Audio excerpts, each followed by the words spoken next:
Ya, kembali bersama kami dalam Hot Ekonomi. Kita masih membahas mengenai arah investasi di semester kedua 2020 ini bersama Pak Iqmal, ada Ibu Sri juga dan juga Mas Eka. Sebelum saya ke Pak Iqmal, Mas Eka, kita tahu bahwa kita berada di persaingan yang cukup ketat. Vietnam tumbuh positif walaupun sedang pandemi. Apa yang bisa kita pelajari dari Vietnam? Beberapa teman-teman kami coba ada yang studi banding ke sana dan juga punya koneksi. Memang di sana jauh, ya karena mungkin sistem kenegaraan kita berbeda ya, sehingga lahannya jauh lebih murah, kemudian kelembagaannya juga lebih ringkas, dan beberapa hal-hal lain yang membuat dunia usaha menjadi lebih tertarik di sana. Karena kan pemerintah wilayahnya juga tidak sebesar Indonesia. Kita punya problem di logistik yang sifatnya natural dan lain-lain. Tapi ada satu optimisme yang disampaikan oleh BKPM, dari BKPM tadi terkait 7 perusahaan yang pindah ke Indonesia. Kalau ini benar-benar terjadi, ini adalah sebuah harapan baru. Karena dulu kalau saya tidak salah ada tahun 2018-2019 ada banyak perusahaan yang berbondong-bondong keluar dan tidak satupun yang singgah di Indonesia.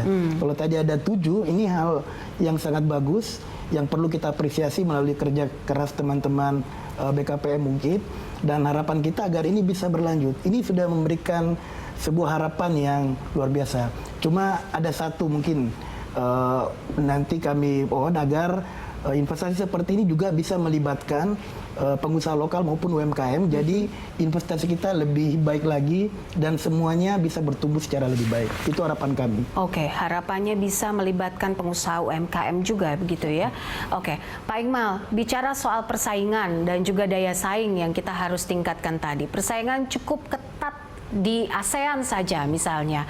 Apakah Indonesia masih memiliki taji untuk bersaing dengan para pesaingnya? Kalau kita berkaca lah, saya sedikit bahas tentang Singapura yang saat ini lagi resesi. Sementara Singapura kita tahu bahwa mereka bergantung kepada pariwisata dan manufaktur. Indonesia punya banyak sekali sektor yang harusnya kita tidak boleh kalah. Apa yang bisa kita lihat untuk menegakkan taji kita di dunia? Terima kasih Mbak Popi. Jadi memang kalau kita bicara ASEAN ya, pada berbagai hal anggota negara ASEAN adalah sahabat-sahabat kita ya, negara tetangga kita. Tapi dalam berbagai hal adalah pesaing, kompetitor. Nah ini kadang-kadang kita yang agak sedikit. Jadi begini, kenapa? Karena kan ASEAN ini kan pasarnya empuk ya. Hampir 650 juta penduduk ya berada di ASEAN. Nah, sebenarnya apa sih kelebihannya Indonesia gitu kan? Nah, dalam menarik investasi yang bisa masuk ke ASEAN. Nah, salah satunya adalah skala ekonomi Indonesia ini atau itu cukup besar. Kalau kita lihat kontribusi Indonesia terhadap ekonomi ASEAN itu adalah hampir 38,5%. Kontribusi penduduk adalah 40% ya. Nah, jadi ini adalah modal sebenarnya bagi orang, bagi investor akan berinvestasi.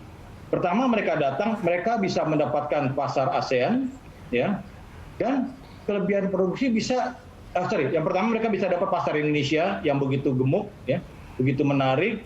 Kemudian dan mereka bisa membuat skala lebih besar lagi dengan memanfaatkan pasar ASEAN, ya, dengan adanya market ekonomi ASEAN ini, di mana tidak ada lagi hambatan-hambatan tarik barang dan jasa. Nah, ini yang jadi kita berharap ke depan Indonesia itu akan menjadi gateway untuk masuk ke pasar ASEAN. Nah, untuk menjadi gateway ini kan tentu tidak mudah ya, tentu tidak mudah.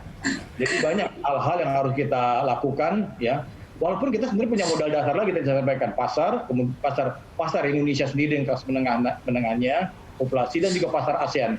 Ibarat kalau kita dulu kita belanja di toko lagi sale buy one get one free. Jadi udah dapat investasi Indonesia di pasar Indonesia, dapat juga pasar ASEAN gratis satu. Nah itu sebenarnya faktor positifnya. Nah, tapi tentunya kan tidak hanya tergantung pada itu saja kan.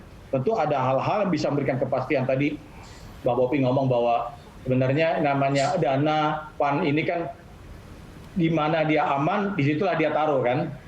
Nah itulah yang tadi kami sampaikan kepada di forum ini bahwa salah satu upaya bisa supaya bersaing dengan negara ASEAN itu adalah memberikan kepastian hukum. Nah, kepastian hukum itu apa? Ya, salah satunya adalah yang paling penting adalah perizinan. Karena ini persepsi perizinan inilah yang harus kita rubah, bahwa kalau dulu perizinan dianggap sulit, very difficult, kemudian berbelit-belit, kemudian banyak hal-hal yang tidak terduga. Nah, ini harus kita hilangkan, ya. Dan upaya ini sudah dilakukan oleh pemerintah Indonesia, dan itu akan tercermin nanti dalam salah satunya adalah yang akan tercermin dalam kemudahan berusaha di Indonesia. Nah, yang lainnya adalah bahwa tadi saya sampaikan juga tadi bahwa komitmen pemerintah. Jadi begini tadi Mbak Popi, sebenarnya yang 7 perusahaan itu sebenarnya ada sebagai simbol, ya, sebagai simbol indikasi yang saya yakin itu akan dibaca oleh investor, ya, investor lainnya di luar yang 7 ini atau di luar yang ditambah dengan 17, ya, di luar 7 dan 17 ini, bahwa Indonesia ini sudah berubah. Nah, ini sinyal-sinyal ini yang penting kita harus sampaikan kepada dunia usaha, bahwa kita ini sudah berubah. Kenapa? Ternyata hanya hitungan bulan itu mereka sudah bisa merealisasikan. Baik. Nah, inilah yang kita lakukan. Nah, untuk melakukan seperti itu tentu harus ada pengawalan khusus dari instansi yang paling yang menjadi koordinator, ya, investasi di Indonesia. Makanya namanya Badan Koordinasi Penanaman Modal yang mengkoordinasikan penanaman modal di Indonesia, yang kebetulan sudah di backup dengan diberikan semacam kewenangan khususnya Infrastruktur tahun 2019 tersebut. Nah, itulah modal-modal dasar. Kemudian juga pembebasan lahan. Pembebasan lahan ini, Ibu, dalam sistem OSS yang tadi saya sampaikan, 23 kementerian lembaga itu salah satunya adalah Kementerian ATR dan BPN, ya. Yeah. Di situ jelas nanti ada lahan-lahan yang sudah terportret di seluruh Indonesia dengan baik di sana. Jadi dengan ada sistem itu, ya, kemudian Kementerian ATR juga akan menerbitkan sistem informasi pertanahan yang komprehensif seluruh Indonesia. Jadi tidak ada lagi nanti permasalahan-permasalahan lahan yang tumpang tindih. Oke. Sebenarnya masalah-masalah kan. Baik. Itu yang kita selesaikan. Baik, Pak Iqmal.